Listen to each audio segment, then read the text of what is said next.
In Exodus, the second book of the Bible, the new king of Egypt says, quote, "Behold, the people, the children of Israel, are more numerous and stronger than we.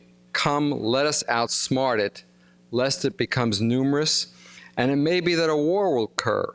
It too may join our enemies and wage a war against us and go up from the land." End quote.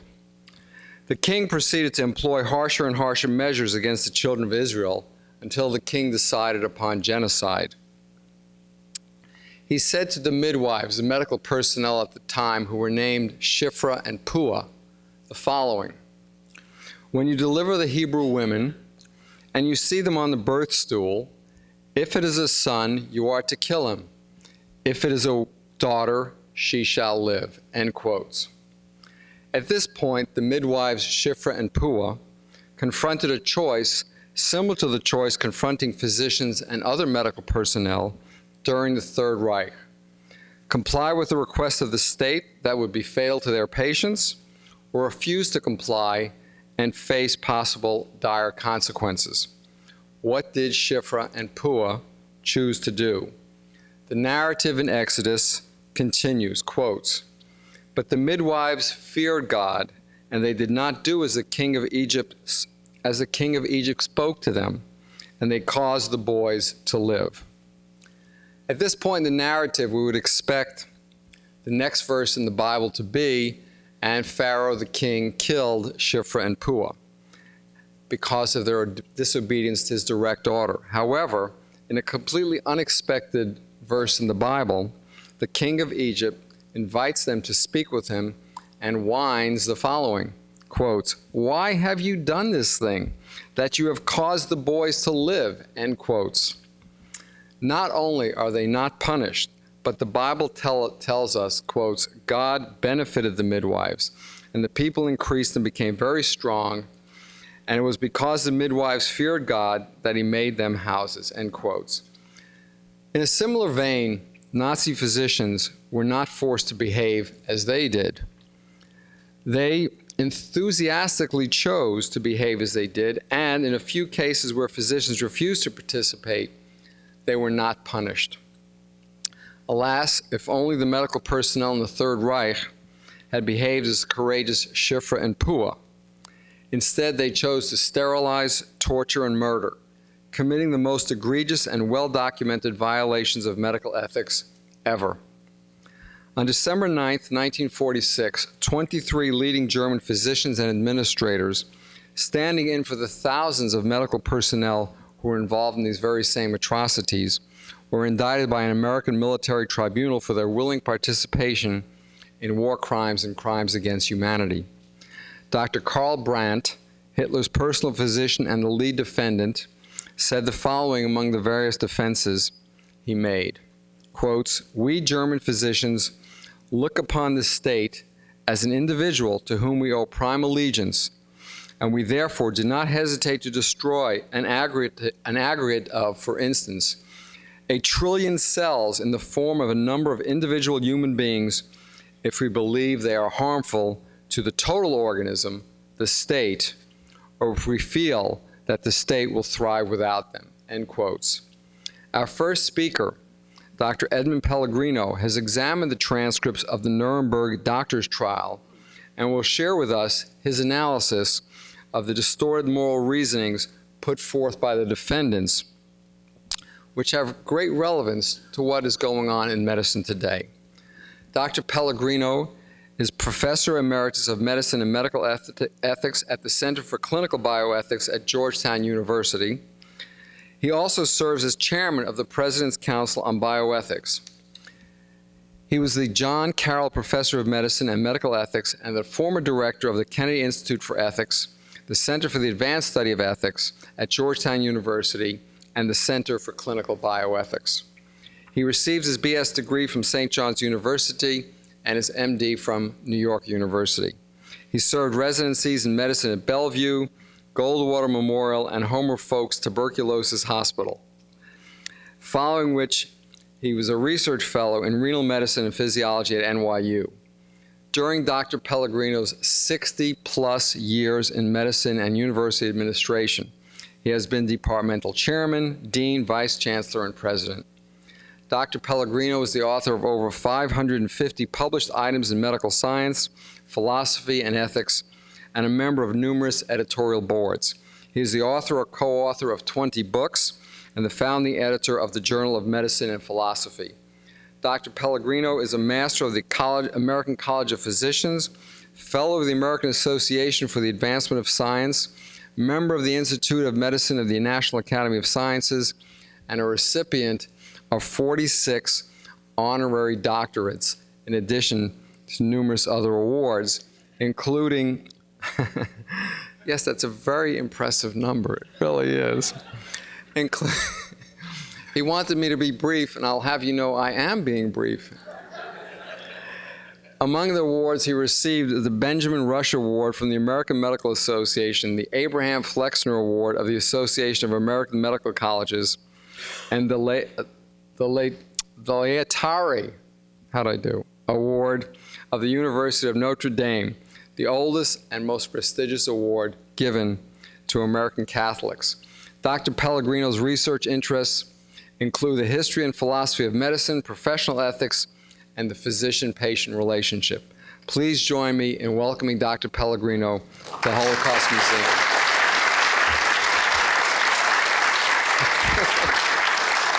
Let me clip this out.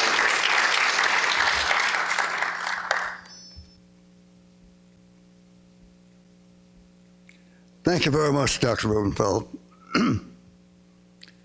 I didn't know until a few moments ago that you're also from Brooklyn. I am from Brooklyn. That may make me friends and perhaps maybe even some enemies, but I hope you'll forgive me for that. But I think we're going to have a good conversation after this.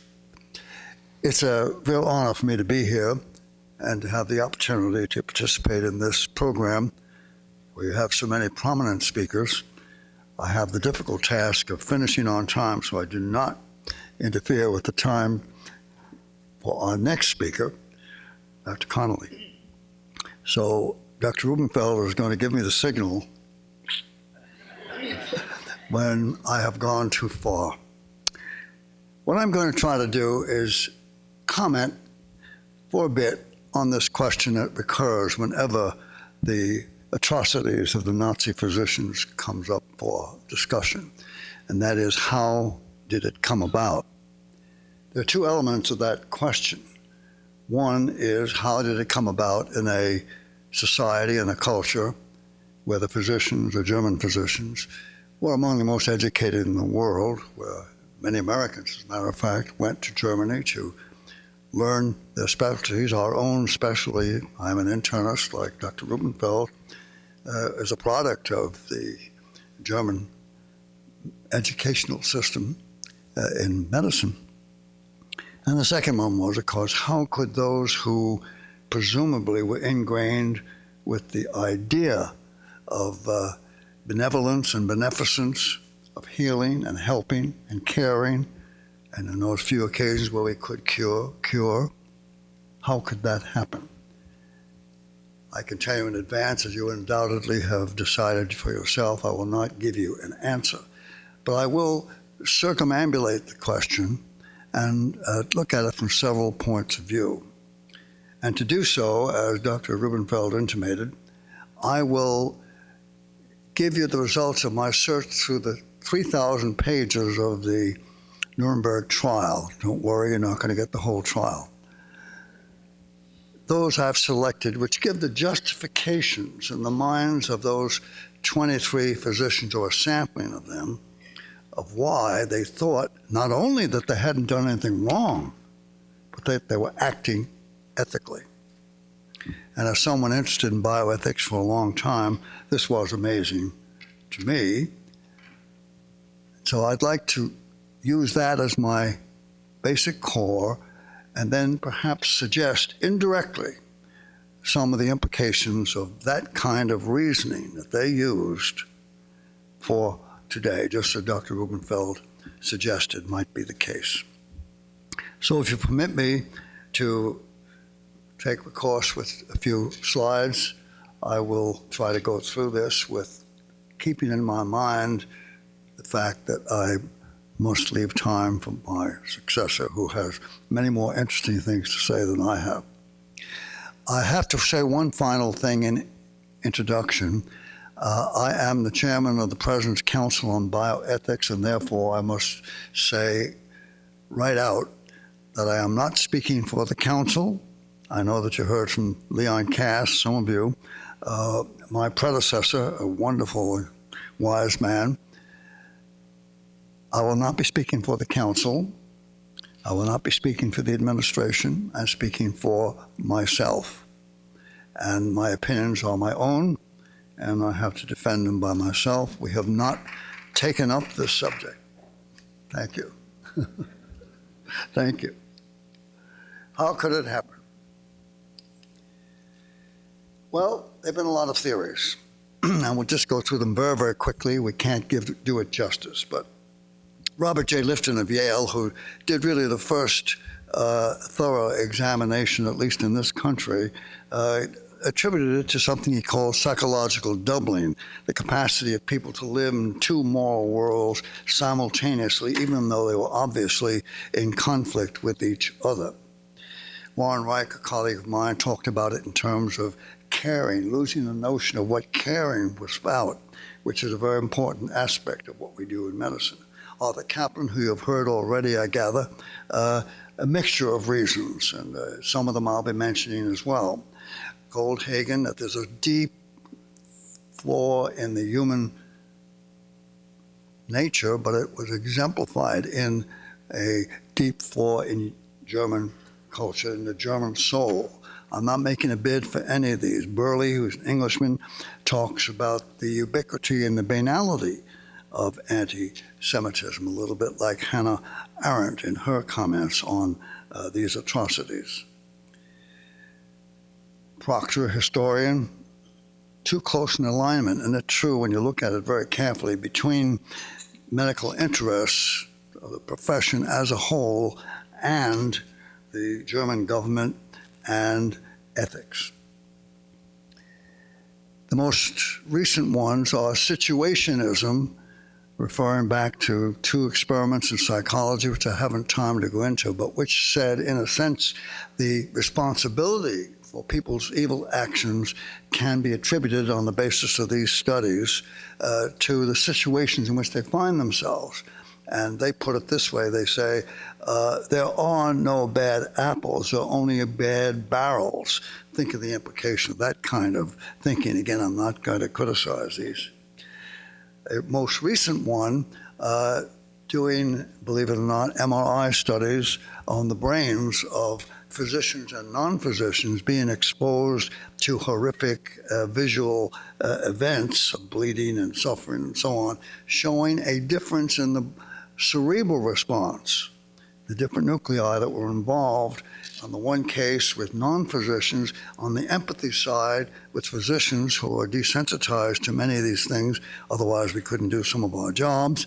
Under those circumstances, the physicians occupying a different part of the brain, that part of the brain which dealt with reflection and justification, which will be very significant for what we're going to be seeing in a few moments.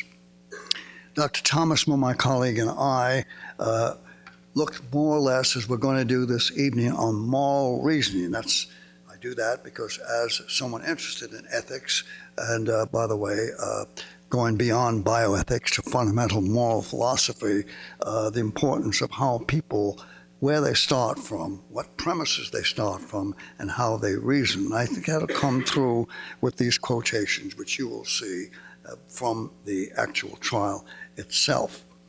And then I'm going to make some comments at the end about how that may relate to our situation today.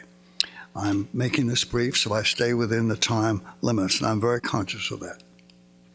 I have to be careful about making analogies. Arthur Caplan pointed that out some years ago, and we don't want to make this just any other atrocity. As you all know, the Holocaust has a special meaning, and I'm not going to have to emphasize that in these settings, but I want to retain that without making this a strict analogy with some of the other things I'll say.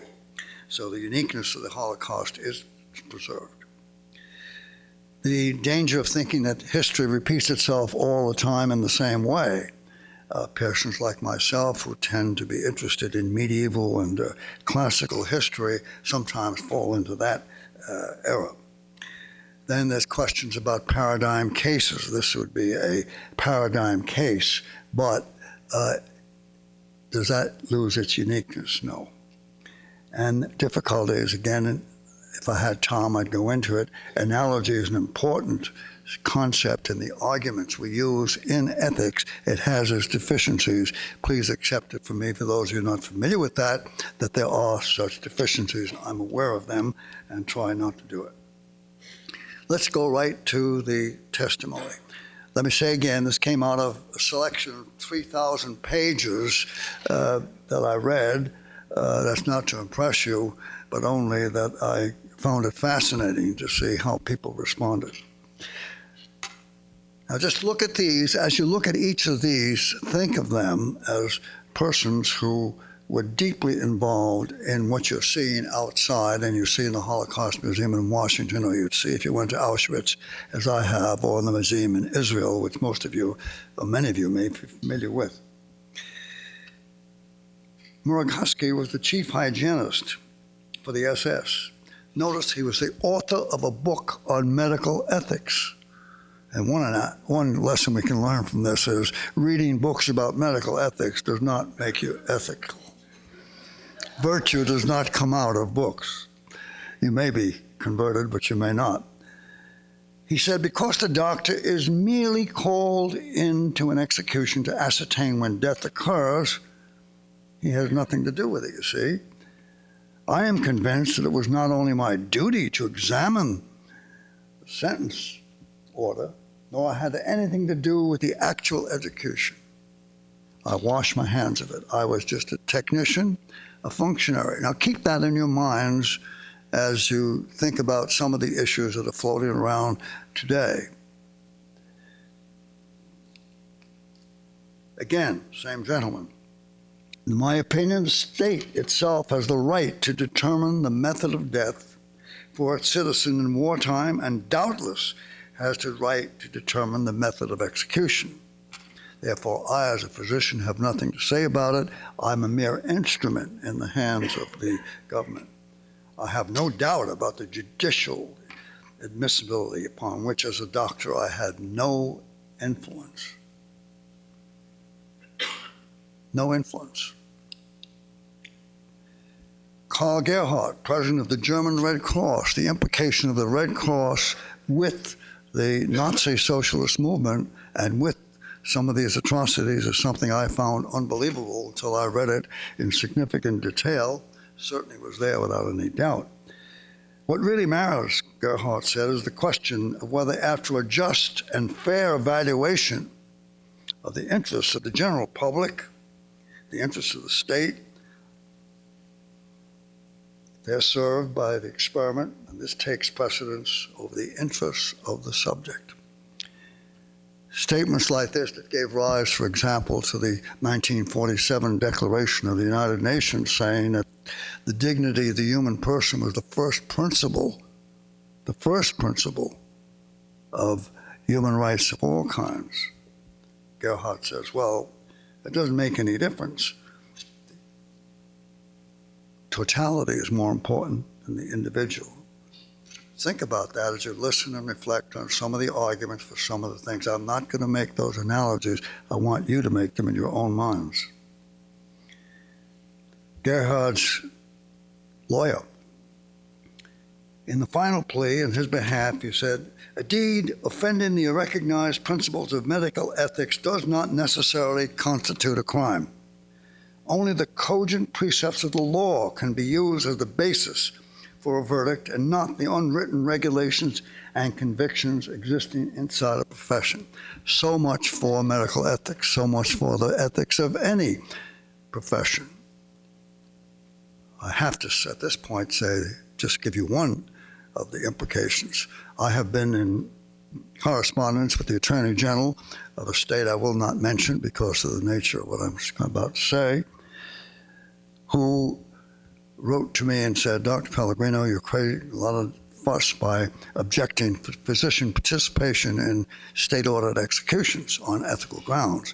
The AMA is opposed to it. The ANA, all the professional organizations are opposed to it. But this Attorney General said medical ethics has nothing to do with it. And let me point out to you, Doctor, that the law can override medical ethics at any time. Well, the law is important, but does it have ethical superiority over a 2,500-year tradition of putting the patient first and of being a healing and helping profession?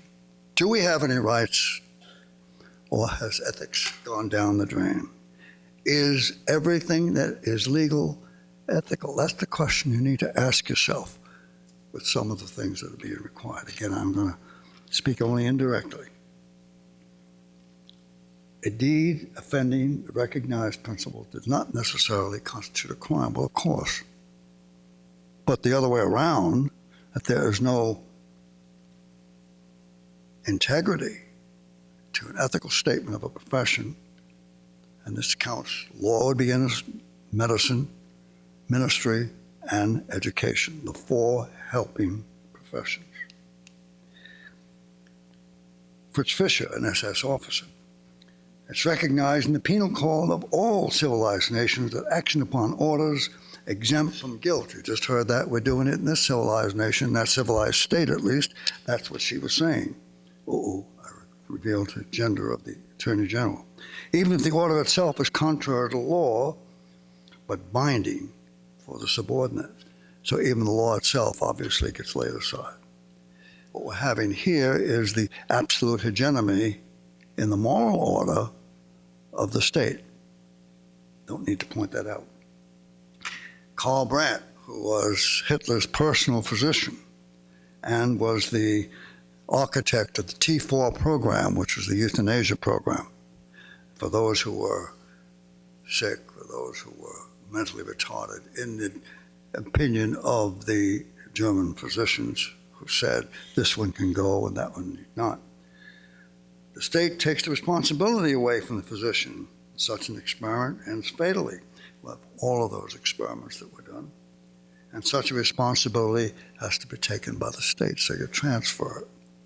I didn't do it. I just injected it. I just dipped these poor people into ice cold water to see what it would do. So we could maybe get better uniforms for our German soldiers and so on. The logic, you see, the point I'm making here that runs through this, if you accept the premises, these premises, then the conclusions are rational. Rationality has to do not with the correctness of the conclusion, but that it follows from the premises. And the message I'm touching on here is watch your premises. Oh yes, we ought to do so-and-so. Well then, when you reason it into a particular circumstance, you get into troubles like this. Ethical obligation has to subordinate itself to the totality of the nature of war. The state takes the responsibility away. Can the state take responsibility away from us? Are we mere moral automatons? As you know, we've had other regimes. What we're talking about here, of course, was the same thing in Soviet Russia, Maoist China, and Imperial Japan.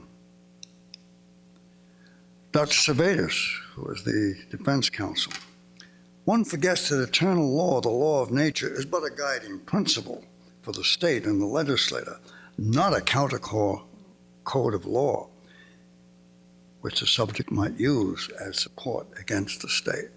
Nothing counts against the will of the state. Neither the defendant, Karl Brandt, nor anyone else who participated in legalized euthanasia. What's legal is ethical. Keep that in mind. We're moving down a pathway now, I can tell you, again, by references. I'm only doing this by innuendo because of the time. We're moving down a pathway when, if it's legal, it's ethical, even if it violates the professional and moral integrity of the physician or the institution. neither defendant Brandt nor anyone else who participated in legalized euthanasia would ever have killed, oh no, they would never have done that, only because the state required it. Do you think the medical profession, if they had acted collectively, would have had no influence? Gerhard Rose, Luftwaffe General. Aside from self-experiments of doctors, the extent to which subjects are volunteers is often deceptive. At the very best, the amount of self-deceit on the part of the physician who conducts the experiment, but very frequently to a deliberate misleading of the public. Very true. Very true. There are very few volunteers for those experiments. The opinion prevails everywhere that in the case of prisoners, in particular those who have been sentenced to death, the consent of the prisoner to the experiment can be replaced by the permission of the authorities. Quite apart from the interest of the state in the execution of the experiments, participation in the experiments was in the real and well-considered interest of the experimental subjects. This is beneficence and benevolence. You're doing good for the subject. They can serve their fellow men and women. Since this participation offered the only possibility of saving their lives to an act of mercy. Having been at Auschwitz and been on the railroad tracks and seen where they unloaded the boxcars, that was an act of mercy if you were sent to the gas chamber, because then you wouldn't die from overwork. What kind of distorted compassion is that? Educated people, etc. But you see, if you start with the premises that you're doing good, how many times have we seen people doing good by doing harm? And we're dealing with the premise, the end justifies the means. The premises are so strong that the logical conclusion is binding. That's Servatius in defense of Brandt. The defendant Brandt considered the motive of pity for the patient to be the decisive one. Pity. How can you become so distorted that murder becomes an act of compassion? And going so far as to say the motive is tacitly accepted for euthanasia on the deathbed, and doctors in all countries increasingly acknowledge it. I'm not going to get into the euthanasia debate, but some of the same thinking runs through that, assisted suicide or physician-assisted death or whatever you want to call it.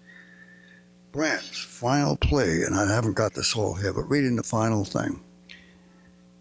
Not for a second did he or any of the others feel any guilt because they were actually following the Hippocratic Oath. That's the way they thought it. I am fully conscious that when I said yes to euthanasia, I did so with the deepest conviction, just as it is my conviction today that it was right. Death is life just as much as birth. You can almost hear a Wagnerian opera. It was there, never meant to be murder. Never meant to be murder. How you redefine things. Redefine them and you can make them all acceptable. I think you have one or two of these quotations outside, but here was the political justification that they were referring to. This is what they took as a premise.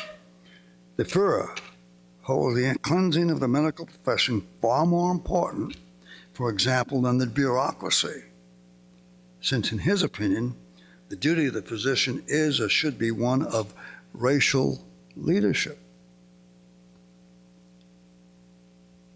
Setting the ends of medicine. One of the questions in discussion right now on bioethics. What are the ends and purposes of medicine, and who defines them?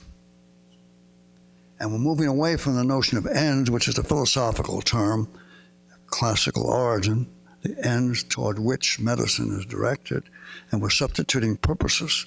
Purposes are determined by you and me and by governments.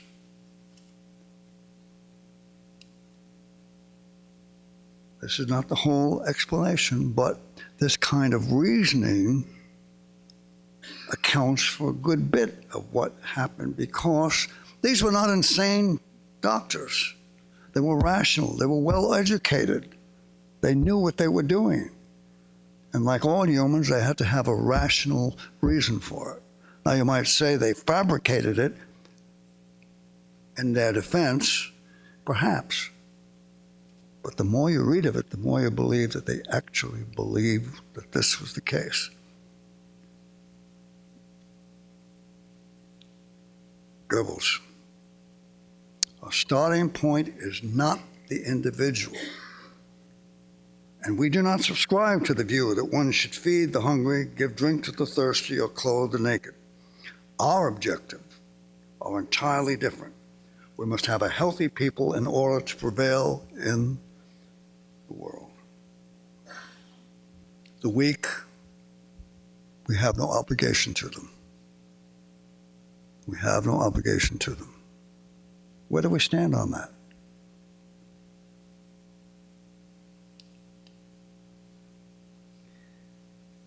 Summarize their justifications. They were just neutral bystanders. They had nothing to do with it. They washed their hands. The laws of the state superseded medical ethics. I'm putting it this way because, again, I don't want to go too far in drawing analogies, but I think floating in your minds perhaps will be some connection. Genocide and human experimentation were for the good of the state. That came first. It was really compassion. You saw those statements. If you make it compassionate, you can do anything. How many crimes have been committed in the name of compassion for the victim? Medical ethics must adjust to the times. Fact of the matter is, right now, the Hippocratic Oath has been entirely disemboweled. Literally. Every one of its precepts has been questioned. And what will we have in its place? We don't know yet. We have such people saying, no. Physicians saying, well, it's negotiated between me and the patient. Whatever we agree to, that's what it should be. So you, the patient, I, the patient, do not know what we can expect in the way of ethics. We cannot expect a set of universally binding moral principles that apply to physicians as physicians. We are in that state. You're saying, what are you, angry old man worried about? No, I'm asking you to think about what in fact is happening. It concerns all of us. Medical ethics must adjust to the times. Acting on orders, read the newspapers. It was common practice everywhere in the world to do experiments without consent. Everybody's doing it. Why shouldn't we do it? All kinds of moral reasoning, they're all morally used arguments.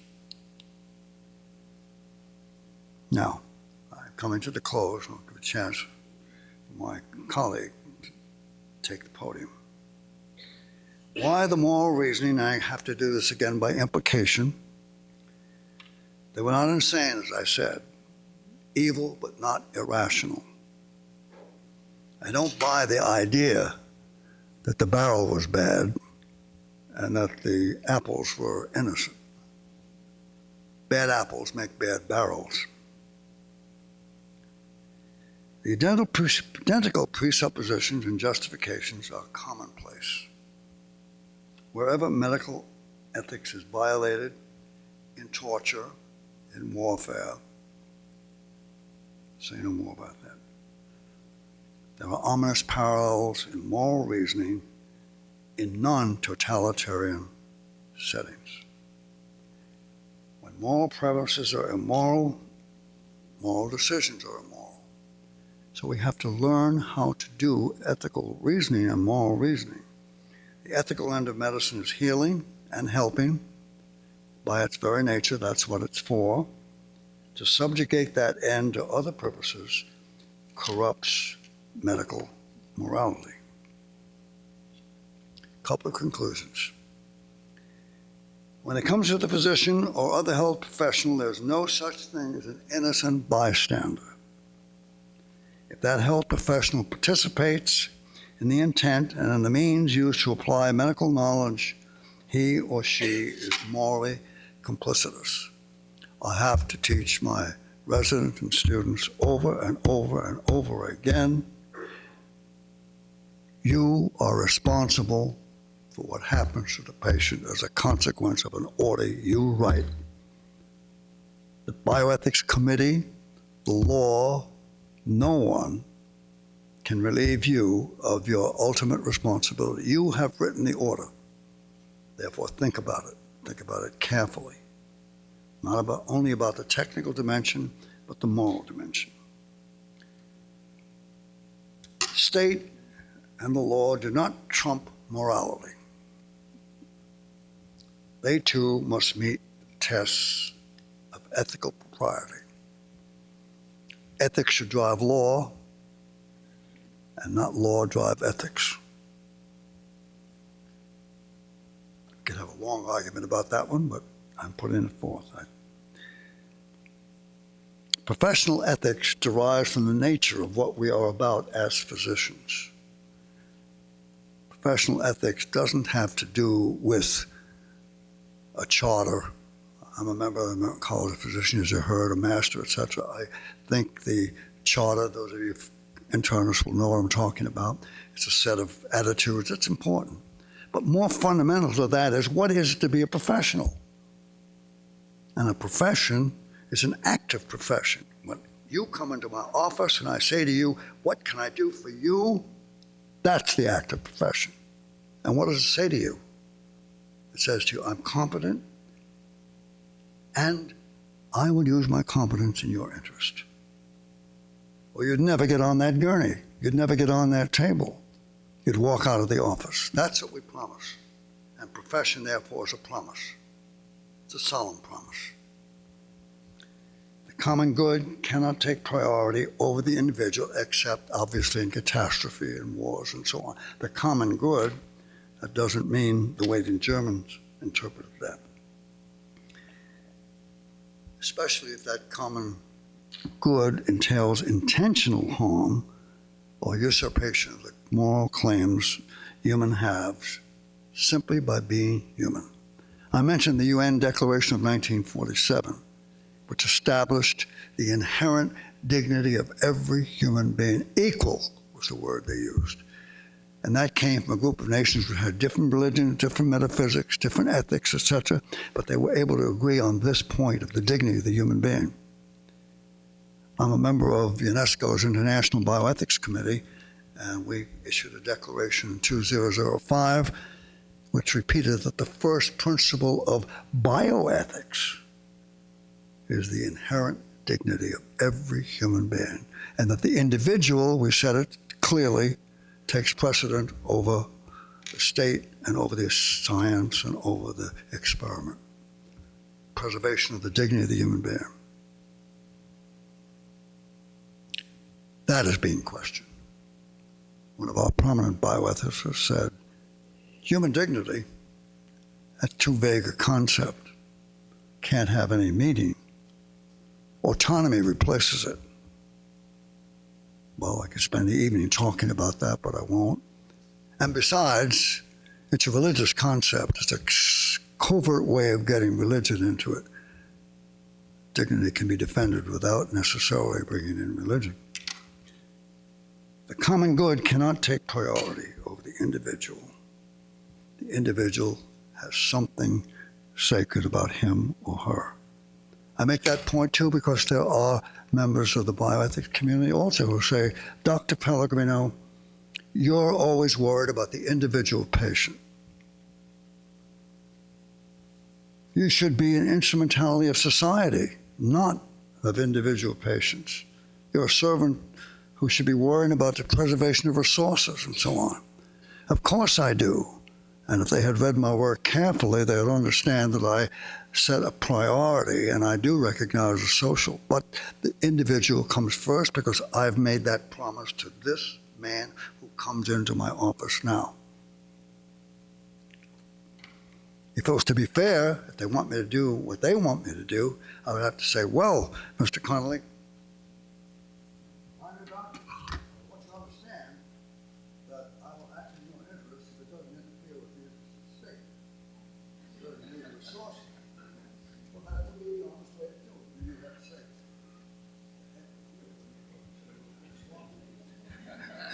And I would support you. All right. I'm being strong here and passionate because on some things you cannot be indifferent. And this experience of the Holocaust, again, it had its own life and its own meaning. But as we look at it, we should think. Because these were human beings too, and they weren't nuts. And they weren't irrational. They were highly rational. Okay, sunrise.